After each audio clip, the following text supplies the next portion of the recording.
gonna stay focused. Okay. What is going on, guys? It is Mike from Powers Crafts and Camping coming at you today with another knife review. Just stick around. Today's knife review is on the ZT0308 or 0308 or 308. I don't know how their numbering system goes right now, but ZT0308. That's what's in their catalog. So I think they're going off of like a rifle cartridge type thing, but I'm not sure. Real quick, something I just want to do. I think I'm going to start doing it in all my videos. So today what I'm carrying is I have my Spyderco Para 3 and S35 VM. And I also have my Victorinox Huntsman. And what else I got in these pockets? At least I got my Carmex. A light and a lighter. And a Sharpie. So that's what we got going on in the pocket today. So today's review, obviously, is on the ZT0308. Now ZT0308 is one of their higher end, more tactical type knives going on right now. And this one was actually sent to me by a really good friend of mine, Fish. I was in comm school with him. Him and I have a lot of good memories together. So Fish, thanks for sending this in to let me review. I'm going to send it back to you as soon as I'm done shooting this, actually. So the ZT0308 is made of CPM 20CV steel, has a ball bearing pivot, a frame lock, a drop point style blade. It runs on a flipper, which works flawlessly. And I don't really know the dimensions, but it's freaking big. So let's go ahead and compare it. Here's a couple different knives. The Spyderco Paramilitary 2. Spyderco Paramilitary 2 is notorious for being a big knife. Let me give you a little bit of an adjustment there. Spyderco Paramilitary 2 is notorious for being a big knife in the pocket. Well, it's not really big in the pocket, but a big everyday carry knife. And as you can see, if we butt these two, we're actually going to use the Sharpie to help us with this. We're going to butt these two up together, butt to butt, just like that. Look at that. This thing's a good 1.25 inches to 1.5 inches longer in overall. Let's put pivot to pivot, and you're looking at a good 1/4 inch still overall. Some other knives to compare it to. SE Azula 2.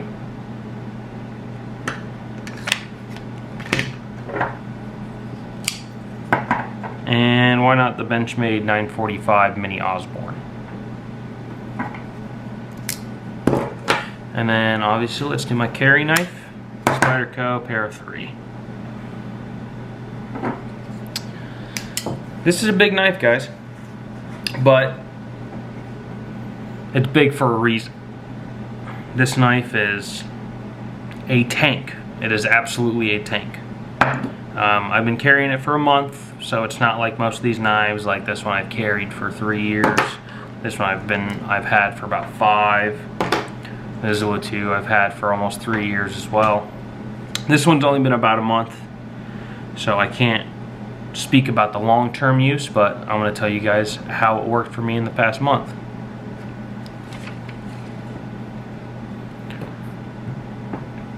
So some things I really like about this knife. The first thing is I love this frame, this design right here that ZT did with that frame lock. I love how they put those screws in there, because frame locks, if you are a person in the knife community, you know that frame locks are known to wear out over time, and the lock moves over towards the other side of the blade. It's called a lock walk or lock rock. Once it moves all the way over, then that knife will move up and down. There's nothing you can do about it. So they put this replacement bit here, so you can actually pull that bit out of there and replace it once it starts to wear out. Another thing I really like about it, I've never had a bearing knife before. And I've heard so much bad things about ball bearings and sand and dirt. Well, guys, let me tell you, as a service technician at a plumbing company, at a plumbing business, I dig a lot and I work in the sand a lot, especially down here in Florida. And this thing's been covered in sand and dirt, and it has never not fired open. I've never had a problem with the ball bearings in here. I love it. Another thing I like about it is I love this blade shape. I love the drop point. It looks really good. This actually serves really well for cutting up food. The knife is thick behind the edge. I'll get into that a little bit more later, but this knife, the shape of the blade serves it really well for cutting up food. It's like a mini chef's knife. Another thing I like about it, I like the pocket clip. From the factory, there's really not that much pocket. There's not that much knife coming out of your pocket, and it retains really well. So some things I really love about this knife is this thing is a tank. This thing is like indestructible. I think I could use this to pry car door open with no problem. I'm not really sure why it was so easy to cut vegetables and food with this, being how thick it is behind the edge. It kind of stumped me a little bit.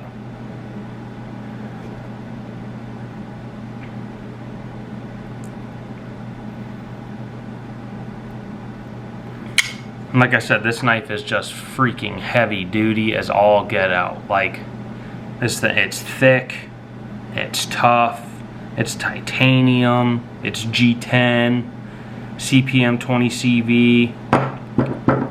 Hard using knife, hard using freaking knife right there.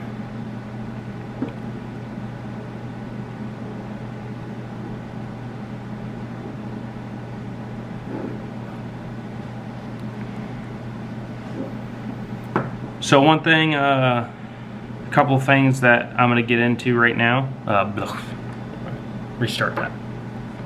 A couple of things I'm going to talk about right now with this knife is some of the things I don't like about it.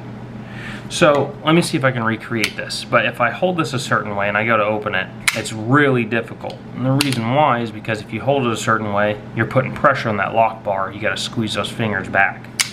And I like, whenever I'm using a flipper, being able to get my whole hand on the knife before I flip it. And if I do that with this one and I use too much pressure, it makes it difficult to flip out. I have to put a lot of force behind that to flip it out. And whenever I whip it out of my pocket really fast and I go to flick it open, if my hand's in that precarious position, it takes me a minute. I have to readjust.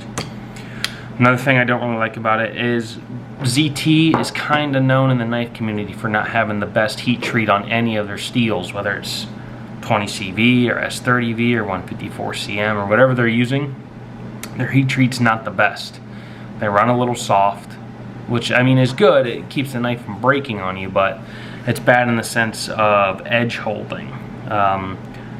I don't live in the realm of this knife is way better at holding an edge than that knife. I live in a realistic realm where that's kind of all bullshit to me. Another thing I don't really like about this is if you watch the use video, the thickness behind the edge. This thing is not the best at being a knife, which is what it, I mean, it's a freaking knife. Look at it, guys. It's a knife.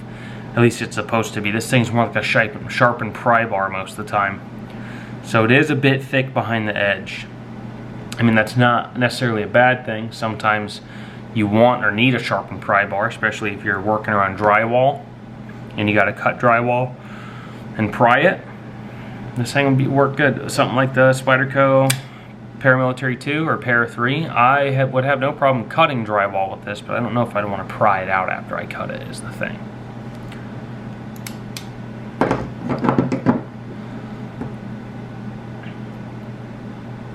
And one more gripe I have about this knife is the price point. This thing is $320. And like, I get it. It's a good knife, but this thing is under half the price. And I think it works better. I like this knife better than the ZT0308. Would I still buy one of these? Because this was sent to me. Would I still buy one of these? Oh yeah, this is on my knife list right now. I want to buy one of these. I think also a part of the reason why I want to buy one of these is because it's a Gibbs-esque knife. You know, it's, you know, Leroy Jethro Gibbs from NCIS. He carried a ZT0301 and a 0303 I think in the later seasons he's carrying this knife. So it's a very like, it's kind of nostalgic to me. And I love the way it looks, and it just feels so solid in the hand. So just some final things. These aren't things I really took notes on paper, but these are just some things I observed while using it. This thing does hold a usable edge very well. So knives, you can make them super sharp really quickly. And then that sharpness, but it won't hold that sharpness for that long. I always determine steel quality on what holds a working edge the longest. And this knife, my expectation is to hold a working edge at least for 2 days of work without having to touch it up. That's my expectation for a knife. This knife I could go probably about 5 days without touching it up. For comparison to Spyderco Paramilitary 2, it's about 2 to 3 days of work without touching it up, unless it's a light using week. Then I can go the entire week without touching it up.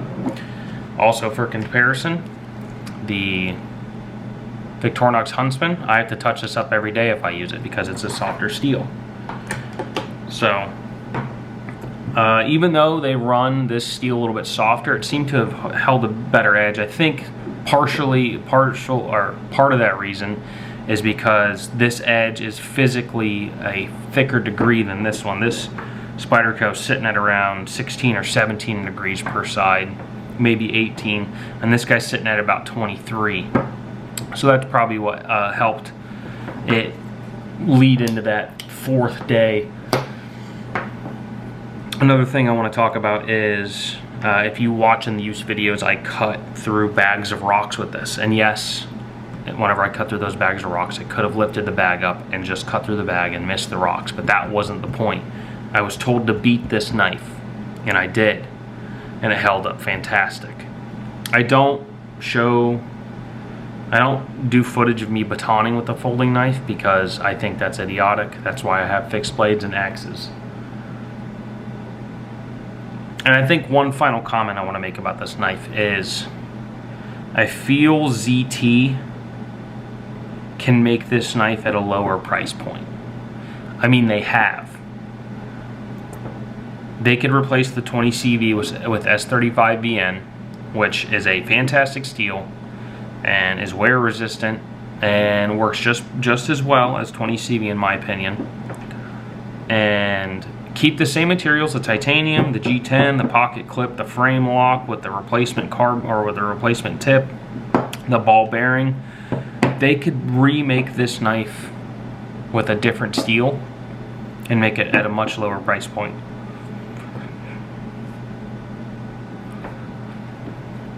And they've done that before with the ZT0301 or 0303. Those were S30 and S35VN steels. And they were about $260, which is a little bit more of the price point I would think about this knife. Once you get up to 320, that's like a custom knife maker type knife. And I know I said one final thing was that, but I think I just have one more thing on this knife. I love the harpoon shape of the blade.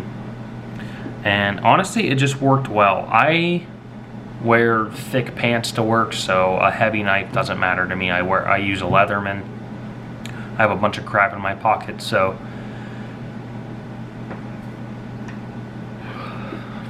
having a big thick knife doesn't matter to me. I don't care how heavy it is. I don't even do weight comparisons really, because I mean this thing is obviously heavier than this or anything else I have on this table, but I don't really notice it. And it's a big knife. And as you hear me say in the use video, those ergos are out of this world.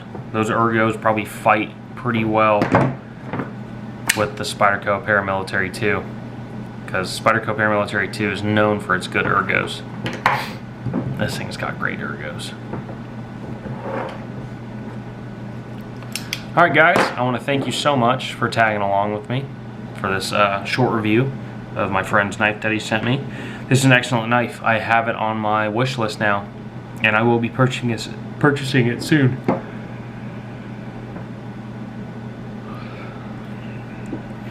Keep yawning. Thank you guys so much for joining me on this review of my friend's knife. This knife is now on my list, and I will be purchasing it soon. Make sure you guys hit that like button. Make sure you comment, you subscribe, and you share. Thanks for tuning in, and I'll catch you on the next one.